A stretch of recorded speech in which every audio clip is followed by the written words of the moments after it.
The clock above the bar always stopped at 2:47 a.m. Every single night without fail. Adrian Walsh had replaced the batteries dozens of times, bought 3 different clocks, even had an electrician check the wiring. Nothing changed. At 2:47, the second hand would freeze mid-tick, and the bar would fall into a silence so complete he could hear his own heartbeat. That was when they started appearing. Not all at once, never obvious. Just small things at first. A glass sitting on a table he knew he had cleared an hour ago. The jukebox switching songs even though no one had touched it. The smell of cigarette smoke in a building where smoking had been banned for over a decade. The first time Adrian noticed the pattern, he thought he was losing his mind. The 5th time he knew something in the last watch was very, very wrong. By the time he understood what was really happening, it was already too late to walk away. I'm Jason Fox, and this story still keeps me up at night. Adrian Walsh had been tending bar at the Last Watch in Biddeford, Maine for 3 years when the strangeness began. The place sat on a corner lot 2 blocks from the Saco River, a weathered brick building that had served alcohol in one form or another since the 1890s. The wood of the bar itself was original, scarred and stained by more than a century of spilled drinks and carved initials. During the day, sunlight filtered through the tall windows and made the place feel almost cheerful. At night, those same windows became black mirrors that reflected everything back at you twice as dark. The bar attracted a regular crowd. Dock workers from the marina, third-shift factory employees looking to unwind before heading home, college students from the university driving down for cheaper drinks than they could find in the city. Adrian knew most of them by name, knew their drinks, knew which topics to avoid and which jokes would land. He had worked in bars since he was 23, and at 31, he could read a room better than most people could read a book. The job suited him. He liked the rhythm of it, the controlled chaos of a busy Friday night, the quiet intimacy of a slow Tuesday. He liked being the person people talked to, the one who listened to their problems and poured their solutions, even if those solutions only lasted until the glass was empty. His co-worker, Dana Merrill, had been at the Last Watch even longer than Adrian. She worked the day shifts mostly, her gray hair always pulled back in a neat bun, her movements behind the bar efficient and precise. She had mentioned weird things happening over the years, but always in that vague way people do when they are not sure they really want to talk about something. It was a Thursday in late October when Adrian first noticed the clock. He had just called last call, his voice carrying over the murmur of the remaining customers. The bar was nearly empty. Just 2 men at a corner table finishing their beers, and a woman at the bar nursing a glass of wine she had been working on for the past hour. Adrian started his closing routine, wiping down the bar top, collecting glasses, checking the taps. He glanced up at the clock out of habit, wanting to know how much time he had before the official 2 a.m. closing. The hands showed 2:47 a.m. But that could not be right. He had called last call at 1:30. He pulled out his phone. 1:53 a.m. He looked back at the clock. Still 2:47. He walked to the end of the bar where he could see it better, squinting in the dim light. The second hand was not moving, just frozen between the 9 and the 10, perfectly still. Adrian felt an odd prickle at the back of his neck. He told himself it was just a dead battery. Clocks stopped all the time. He made a mental note to replace it in the morning and went back to closing up. But the next night, the same thing happened. He replaced the battery before his shift started, watched the clock tick normally through the evening. Then at 1:52 a.m., right after last call, he looked up and saw the hands frozen at 2:47. The second hand stuck in the exact same position as the night before. This time, as he stared at the motionless clock, he heard something behind him, the soft clink of glass on wood. He turned around. A rocks glass sat on the bar, 3 fingers of amber liquid inside. The ice cubes were already melting, sending thin tendrils of water down through the whiskey. Adrian stood very still. He had cleared that section of bar 10 minutes ago. He had watched the last customer leave. The bar was empty. He walked over and touched the glass. It was cold. Condensation beaded on the outside. The whiskey was real. His hands trembled slightly as he poured the drink down the sink. He checked every corner of the bar, looked in the bathrooms, even stepped outside to make sure no one was hiding on the small patio. Nothing. He was alone. When he locked up that night, he walked a little faster than usual to his car. The weekend rush gave him a temporary reprieve from thinking about it. Friday and Saturday nights at the last watch were loud and crowded, the kind of shifts where Adrian did not have time to notice anything except the next order, the next pour, the next credit card to run. But Sunday night was slow, and when the clock stopped at 2:47, 3 separate glasses appeared on tables he had just cleared. This time he did not pour them out right away. He approached the nearest one carefully, as if it might vanish if he moved too quickly. It was a beer, still foaming slightly at the top. He touched the glass and found it cold and wet, exactly how it should be. He lifted it and looked underneath. A ring of moisture marked the wood where it had been sitting. Adrian set the glass down and backed away. His heart hammered against his ribs. He looked around the empty bar, at the dark windows, at the shadows pooling in the corners where the light did not quite reach. He cleared his throat. His voice came out rough. He said that if someone was there, they should show themselves. The bar remained silent except for the hum of the refrigerators behind the bar. He counted to 30 in his head, then poured the drinks out and finished closing. When he told Dana about it the next morning, she stopped wiping the bar mid-swipe and looked at him with an expression he could not quite read. She asked what time the clock stopped. When he told her 2:47, her face went very still. She set down her rag and folded her arms across her chest. She said she had noticed the same thing for years but had never mentioned it because it sounded crazy. The clock always stopped at 2:47, and strange things happened after. Drinks appearing, the jukebox playing songs no one had selected. Once she swore she had heard someone laugh, a deep rolling chuckle, when the bar was completely empty. She had learned to just ignore it, finish her closing routine as quickly as possible, and get out. Adrian asked why 2:47. Why that specific time? Dana shook her head. She had no idea, but she had looked into the bar's history once. The building had a past, she said. A complicated one. People had lived and worked here. Some of them probably died here too, over the course of 130 years. Maybe some of them were not quite ready to leave. Adrian wanted to dismiss it. He wanted to believe there was a rational explanation. A draft causing doors to open. Drinks he had forgotten to clear. A faulty clock that always stopped at the same time because of some mechanical quirk. But over the next 2 weeks, the phenomena intensified. The drinks appeared every single night now. Multiple glasses scattered across the bar like someone had been serving invisible customers. The jukebox started playing songs from the 1970s and 80s. Classic rock that was not even loaded in the current digital system. He unplugged it, and it kept playing. He stood there staring at the dark, silent machine filling the air with guitar riffs and drums, the sound coming from speakers that should have been dead. One night, Adrian arrived for his shift and found the bar stools arranged in a perfect circle in the middle of the room. Dana had opened that morning and she swore she had left everything normal. They had to move all the stools back before customers started arriving. Neither of them mentioned it after, but Adrian caught Dana glancing at the center of the room throughout the evening, her expression wary. The regulars started noticing things too. Beth, a nurse who came in every Wednesday after her shift at the hospital, mentioned that she always felt like someone was sitting next to her at the bar even when the neighboring stools were empty. Tom and Kenneth, 2 brothers who played pool every Thursday, said the temperature near the back table dropped so dramatically some nights that they could see their breath. Adrian started doing research. He spent his days off at the Biddeford Public Library, going through old newspapers and city records. The building that housed the last watch had indeed been a bar for most of its existence, though it had gone through several name changes and owners. In 1923, during Prohibition, it had operated as a speakeasy in the basement. In 1957, a fire had broken out in the kitchen, causing significant damage but no deaths. In the 1970s, it had been a rough place, the kind of bar where fights broke out regularly and the police knew all the bartenders by name. Adrian found mentions of 3 deaths associated with the building over the years. A construction worker had fallen from the roof during renovations in 1908. A man had suffered a heart attack at the bar in 1962. And in 1984, a college student named Trevor Haynes had been found dead in the parking lot, though the newspaper was vague about the circumstances. Nothing he found explained the specific time of 2:47 a.m.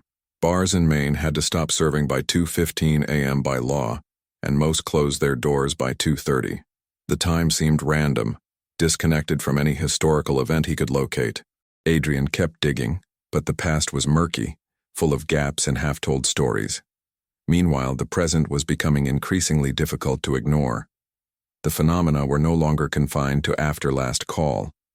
One evening during a busy Friday rush, Adrian reached for a bottle of vodka and found his hand passing through a cold spot so intense it felt like plunging his fingers into ice water. He yanked his hand back, breath catching.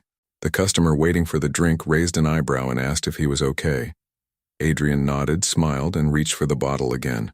The cold was gone. He poured the drink with hands that shook just slightly. Dana pulled him aside during a quiet moment that same night.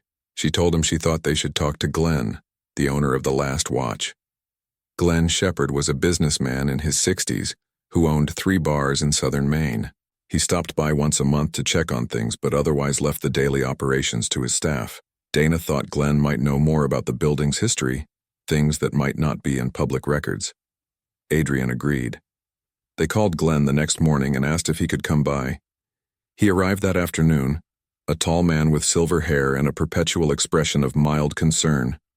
When they told him about the clock, the drinks, the jukebox, his face did not show surprise. He looked tired instead, like he had been waiting for this conversation and dreading it. Glenn sat at the bar and ordered a coffee even though it was barely noon. He said the building had always been strange. Every bartender and manager over the past 30 years had reported something odd, though most of them quit before talking about it openly. The phenomena came and went in waves. Sometimes months would pass without incident. Other times, it would be every single night. He had brought in someone once back in the early 2000s, a woman who claimed she could communicate with spirits. She had walked through the bar for about 20 minutes, then left, without a word. Later she called Glenn and told him that the building was a threshold, a place where the boundary between the living and the dead was thinner than it should be. She said there were multiple presences, not just one. Some of them were benign, just echoes of people who had spent significant time there. Others were more aware, more active. She had not been able to explain why, and Glenn had not called her back. Adrian asked if Glenn had ever tried to get rid of them. Glenn laughed, a dry sound without humor. He said you cannot get rid of something you do not understand. He had blessed the building, burned sage, even had a priest come in once. Nothing changed. The bar was what it was. You either accepted it, or you found somewhere else to work. He looked at Adrian and Dana and said he understood if they wanted to quit. He would not blame them. But good bartenders were hard to find, and both of them ran the place better than he ever could. If they could live with the strangeness, he would give them both a raise. Dana agreed to stay. She had been dealing with it for over a decade, and she figured a little extra money would help her put up with it a bit longer. Adrian hesitated. Part of him wanted to walk away, find a nice normal bar where the biggest problem was cutting off drunk customers. But another part of him was curious. He wanted to understand what was happening. The phenomena were escalating, becoming more frequent and more overt. Maybe if he paid closer attention he could figure out what the presences wanted. Maybe there was a way to communicate, to find out why 2:47 a.m. mattered. He told Glenn he would stay, at least for now. That decision changed everything. Once Adrian stopped trying to rationalize the phenomena and started observing them, patterns emerged. The drinks that appeared were always the same types: whiskey neat, domestic beer, red wine, and occasionally a gin and tonic. They showed up in specific locations: the far left corner of the bar, the table nearest the window, the stool second from the end. The jukebox played the same rotation of songs: Fleetwood Mac, the Eagles, Bob Seger, Bruce Springsteen. The cold spots were always in the same places, near the liquor shelf by the back door and at the center stool at the bar. These were not random hauntings. These were patterns, routines, the behaviors of people who had sat in these exact spots and ordered these exact drinks so many times that the actions had imprinted on the building itself. Adrian started leaving the drinks instead of pouring them out. If someone or something was ordering them, maybe acknowledging that would mean something. The first night he did it, nothing happened. The drinks sat untouched until he finally dumped them at 3 a.m. and went home. The second night, he came in to find the glasses empty, sitting exactly where he had left them, but drained to the last drop. His skin prickled. He checked the bottles behind the bar. The levels matched what he remembered. The drinks had not been poured out. They had been consumed. The third night, he left the drinks and stayed at the bar, sitting on a stool with a book, glancing up every few minutes. At 2:53 a.m., he saw the level in one of the glasses drop. Just slightly, like someone had taken a sip. He stood up slowly, his book sliding off his lap and hitting the floor with a thud. He watched the glass. The liquid moved again, another sip vanishing into nothing. The glass remained perfectly still, but the whiskey inside decreased as if invisible lips were pressed to the rim. Adrian's breath came fast and shallow. He walked toward the glass, each step deliberate and slow. He stopped about 3 feet away. The air around the glass was cold enough to raise bumps on his arms. He asked if someone was there. The glass remained still for a long moment. Then it slid 3 inches to the left, the base scraping against the wood with a sound that seemed impossibly loud in the silent bar. Adrian stumbled back, his hip hitting the edge of a table. The glass stopped moving. The whiskey inside rippled once, then went still. He stood there for 5 full minutes, his heart pounding in his ears, waiting for something else to happen. Nothing did. Finally, he cleared his throat and said he was sorry if he had intruded. He said he just wanted to understand. The cold dissipated gradually, the temperature returning to normal. When he touched the glass, it was just glass, room temperature, and ordinary. He started talking to them after that. Not during business hours, but after last call, when the clock stopped and the bar transformed into whatever it became at 2:47 a.m. He would set out the drinks, then sit on a stool and talk about his day, about the customers he had served, about the Knicks game he had watched the night before. He felt ridiculous at first, like a child talking to an imaginary friend. But slowly, the bar began to respond. Glasses would move in what seemed like acknowledgement. The jukebox would play certain songs when he mentioned specific topics. Once, when he talked about a particularly difficult customer, he heard that laugh Dana had mentioned, deep and knowing, coming from the direction of the window table. Adrian smiled despite himself. Even ghosts apparently understood the frustrations of customer service. One night in mid-November, Adrian arrived at work to find Dana waiting outside. Her face was pale, her arms wrapped around herself against the cold. She said she had opened up that morning and found something in the office. She had not touched it, had just locked the door and waited for him. They went inside together. The office was a small room off the main bar area, cluttered with paperwork and boxes of supplies. On the desk, arranged in a deliberate line, were 7 photographs. They were old, the kind printed on thick paper stock with scalloped edges, the colors faded to shades of amber and brown. Adrian picked up the first one. It showed a group of people standing outside the bar, probably sometime in the late 1970s based on their clothing and hairstyles. He recognized the facade of the building, though the sign above the door said something different. Mulligan's, it looked like. He set that photo down and picked up the next one.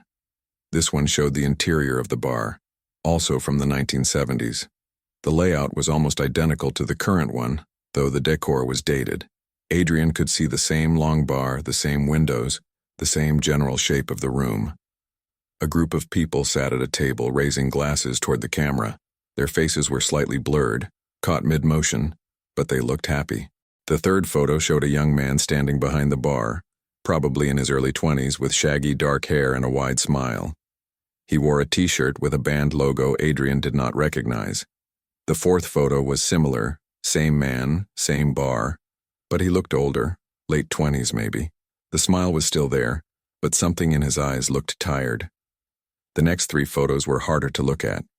They showed the same bar, but the atmosphere was different, darker somehow, though the lighting in the photos seemed unchanged. People sat at tables, but their expressions were serious, closed off. The final photo showed the exterior of the building at night, the sign above the door dark, the windows empty. Someone had written on the back in faded ink. Adrian turned it over. The handwriting was neat, controlled. It said, "Trevor, October 1984. We miss you." The name hit Adrian like a punch to the chest. Trevor Haynes, the college student who had died in the parking lot in 1984. He looked at the other photos again, at the young man behind the bar. Trevor. This was Trevor. Adrian sat down heavily in the office chair. Dana stood in the doorway watching him. She asked if he knew who Trevor was. Adrian told her what he had found in the newspaper archives. Trevor Haynes, 23 years old, a student at the University of New England, found dead in the parking lot of what was then Mulligan's Bar on October 18, 1984. The newspaper had been vague about the cause of death. No foul play suspected, it had said, but no clear explanation either. Adrian had assumed it was an overdose or a drunken accident. Now, looking at these photos, at the progression from joy to weariness to that final dark image, he wondered if there was more to the story. He asked Dana where the photos had come from. She said she had no idea. The office had been locked when she arrived. No one else had keys except Glenn. She had already called him and he was on his way. Glenn arrived within the hour. When he saw the photos spread across the desk, his expression shifted from curiosity to recognition to something that looked almost like grief. He picked up the photo of Trevor behind the bar and stared at it for a long time. Finally, he said he had known Trevor. Not well, but enough to remember him. Glenn had been a regular at Mulligan's back in the early 80s before he owned any bars himself. Trevor had worked there, one of several bartenders. He was a good kid, Glenn remembered. Smart, funny, always had time to listen. He had been planning to go to law school after graduation, but something had happened in the months before his death. Trevor had changed. He became withdrawn, distracted. He made mistakes at work, forgot orders, showed up late. People thought maybe he was using drugs or going through a breakup. No one realized how serious it was until it was too late. Adrian asked how Trevor had died. Glenn set the photo down and rubbed his face with both hands. He said the official cause was ruled as undetermined. Trevor had been found in the parking lot early in the morning by the opening manager. There were no signs of trauma, no alcohol or drugs in his system. His heart had just stopped. He was 23 years old and healthy, and his heart had simply stopped beating. The police investigated but found nothing suspicious. His friends and colleagues were devastated. They held a memorial at the bar, which was where Glenn thought these photos had come from. Someone must have put together a collection of images to remember Trevor by. But Glenn had no idea how they had ended up in the office, or who had placed them there. Dana asked if Glenn thought Trevor was still here, in the building. Glenn was quiet for a moment. Then he said he did not know, but it would explain a lot. The phenomena had started not long after Trevor's death. The previous owner had mentioned strange occurrences beginning in late 1984. Drinks appearing, cold spots, the feeling of being watched. Maybe Trevor had not left. Maybe he could not leave, for whatever reason. Adrian asked about the time, 2:47 a.m. Did that mean anything in relation to Trevor? Glenn shook his head. As far as he knew, Trevor had been found around 6 a.m. when the morning manager arrived. But 2:47 was after last call, after the bar closed. Maybe that had been a significant time for Trevor for some other reason. They would probably never know. That night, Adrian stayed later than usual. He set out the drinks as he had been doing, but this time he placed the photos on the bar next to the glasses. He sat on a stool and looked at the images, at the young man who had stood behind this same bar 40 years ago. He said Trevor's name aloud, his voice echoing slightly in the empty space. He said he was sorry for what had happened, that it was not fair, that Trevor should have had a whole life ahead of him. The bar was silent. Then slowly, the jukebox turned on. It played Landslide by Fleetwood Mac, the slow, melancholy guitar filling the room. Adrian listened to the entire song. When it ended, the jukebox went silent. One of the glasses, the whiskey, slid a few inches across the bar toward the photos. The liquid inside caught the dim light, glowing amber. Adrian reached out and touched the photo of Trevor smiling behind the bar. He said he understood, or at least he was trying to. He said that if Trevor was still here, still coming back night after night to pour drinks and listen to music, then maybe this place had meant something to him. Maybe it had been a home of sorts. Adrian promised he would take care of it, would honor the space, would remember that the building held more than just wood and brick. It held memories and moments and people who had mattered. The temperature in the bar shifted, the cold dissipating into something that felt almost warm. The photos on the bar seemed to glow slightly in the low light, as if acknowledging the promise. Over the following weeks, Adrian noticed a change. The phenomena continued, but they felt different. Less chaotic, more purposeful. The drinks still appeared, but now they were placed carefully, almost respectfully. The jukebox played songs that matched the mood of the evening. When Adrian was stressed, it played upbeat rock. When he was tired, it played mellower tunes. The cold spots remained, but they no longer felt threatening. They felt like presence, like someone standing nearby, not to frighten but to accompany. The regulars commented that the bar felt different somehow, more comfortable, like coming home. Beth said she looked forward to her Wednesday visits more than ever. Tom and Kenneth started bringing friends, telling them about the best bar in Biddeford. But Adrian also noticed something else. He started feeling tired in a way that sleep could not fix. He would wake up after 8 hours and feel like he had not rested at all. His focus drifted during shifts. He forgot orders, mixed up drinks, found himself staring into space while customers waited. Dana mentioned that he looked pale, asked if he was feeling okay. Adrian said he was fine, just not sleeping well. But it was more than that. He felt like something was pulling at him, a constant low-level drain on his energy. He started making mistakes, the same kind of mistakes Glenn had said Trevor made before his death. The realization sent ice through his veins. Adrian went back to the library. He researched hauntings, spirit manifestations, psychic phenomena. Most of it was nonsense, New Age speculation and unfounded claims. But some sources mentioned a concept called energy drain. The idea was that spirits, lacking physical form, drew energy from living people in order to manifest. The more active the spirit, the more energy required. If someone spent significant time in the presence of active spirits, especially if they were sensitive to such things, the spirits could inadvertently drain their life force. Adrian read the words over and over. Life force, energy drain. He thought about Trevor, working at the bar night after night, becoming more and more tired, more withdrawn. He thought about Trevor's heart stopping for no medical reason at 23 years old. He thought about himself, feeling drained and exhausted despite doing nothing physically demanding. He confronted the bar that night. He did not set out drinks. He stood in the middle of the empty room after last call and said that he knew what was happening. He said that he could not keep giving energy to presences that took without asking. He said that he understood Trevor had not meant to hurt anyone, but that did not change the fact that people could not survive in a place that consumed them. The bar remained silent. No jukebox, no moving glasses, no cold spots. Just Adrian standing alone in a room that suddenly felt very empty. He waited. Nothing happened. He finished closing and went home. The next night was the same. No phenomena. The clock stopped at 2:47 as always, but nothing else occurred. The bar felt normal, ordinary, lifeless. Dana asked if he had done something to upset them.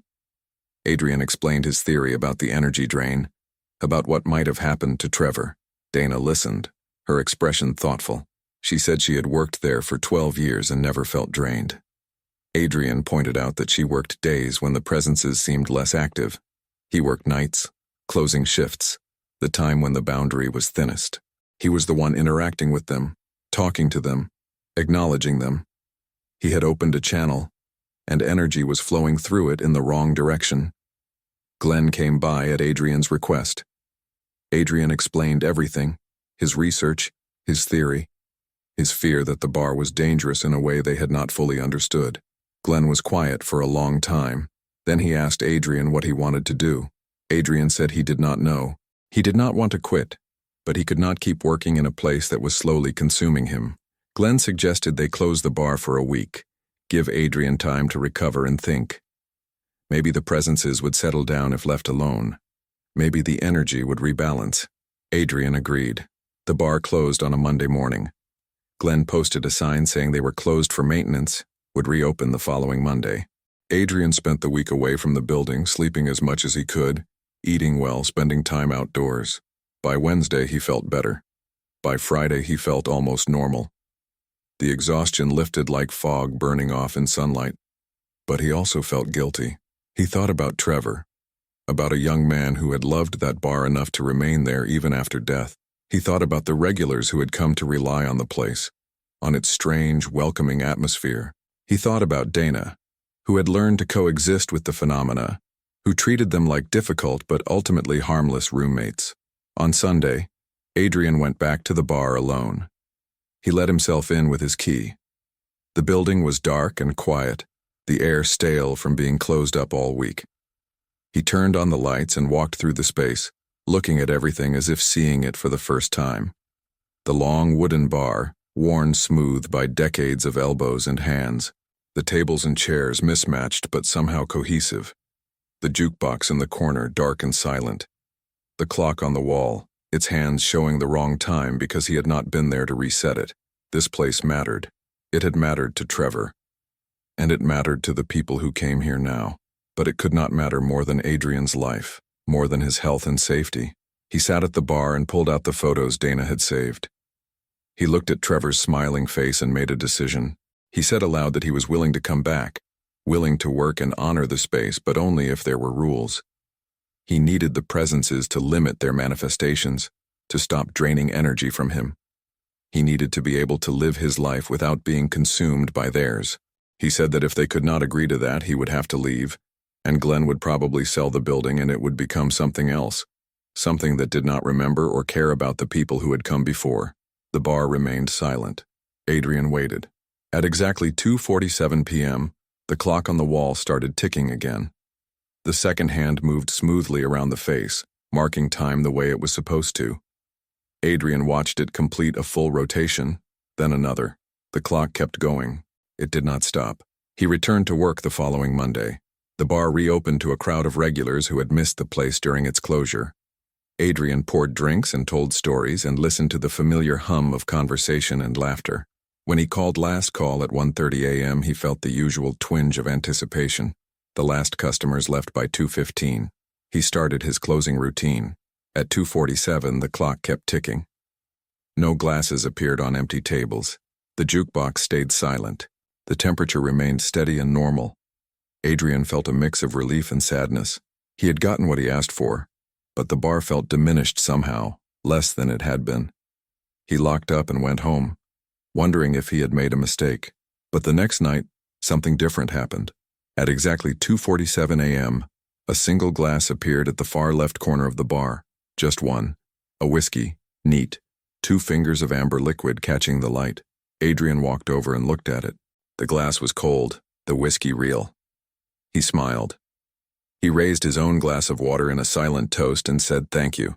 The jukebox turned on, playing a single song, Thunder Road by Bruce Springsteen. It played through to the end, then went silent. Adrian cleaned up the one glass, finished closing, and left. The pattern repeated every night after that. One drink, one song, a compromise, a coexistence. Adrian worked at the last watch for another 2 years after that. He never felt the same draining exhaustion again. The bar maintained its reputation as a comfortable, welcoming place, with an atmosphere people could not quite explain, but deeply appreciated. Dana eventually retired and moved to Florida, and Adrian took over as manager. He hired a new bartender, a woman named Simone, who asked about the clock on her first day when she noticed it stopped every night at 2:47. Adrian told her it was just a quirk of the building, something about the wiring. She accepted that and never asked again, though he sometimes caught her watching the empty corners of the bar with a thoughtful expression. Glenn sold the last watch eventually, though Adrian stayed on through the transition. The new owners wanted to renovate, to modernize the space. Adrian warned them that the building had its own character, that some things should not be changed. They nodded politely and did what they wanted anyway. They tore out the original bar, replaced the wooden floor with tile, painted over the exposed brick. They installed a new digital sound system and removed the old jukebox entirely. The regulars drifted away, uncomfortable in the transformed space. Within a year, the new owners sold again at a loss. The building became a series of different businesses after that: a dance club, a sports bar, a restaurant. None of them lasted. Adrian moved on, finding work at a quieter place near the coast. He still thinks about the last watch sometimes, about Trevor and the other presences who had made the building more than just a bar. He wonders if they are still there, waiting in a space that no longer remembers them, or if they finally moved on when the building changed too much to recognize. He hopes it is the latter. Everyone deserves rest eventually, even ghosts. But part of him suspects they are still there, still appearing at 2:47 a.m. in the building that had been their home, still waiting for someone to pour them a drink and put on a song and sit with them in the quiet hours before dawn. Some places hold memories the way Earth holds water. They become saturated with the lives lived within their walls, the joy and sorrow and mundane moments that add up to something greater than their sum. The Last Watch was one of those places. It mattered to the people who worked there and the people who visited and the people who never really left. And for a brief time, Adrian had been part of that, had learned to honor the past while still protecting the present. It was a difficult balance, maybe an impossible one in the long run. But for those 2 years he had managed it. He had shared space with ghosts and survived. Not everyone could say that. You ever walk into a place and feel like you are not alone even when every logical sense tells you that you are? Makes you wonder what is really sharing that space with you, doesn't it? I would love to know where you are listening from tonight. Drop your city or state in the comments. It always amazes me how far these stories travel, how many different places people experience these same feelings of unease and wonder. Have you ever felt an inexplicable presence in a familiar place? Worked somewhere that felt alive in ways you could not explain? Share your story in the comments. I read every single one, and who knows, maybe your experience will be the next one I share here. The world is full of places like The Last Watch, spaces where the past refuses to stay buried and the living have to learn to coexist with what came before. If this story got under your skin, hit that like button and subscribe to the channel. I have got plenty more where this came from, stories from bars and back roads, from people who have seen things they cannot explain, and carry those experiences with them still. See you in the next story if you dare.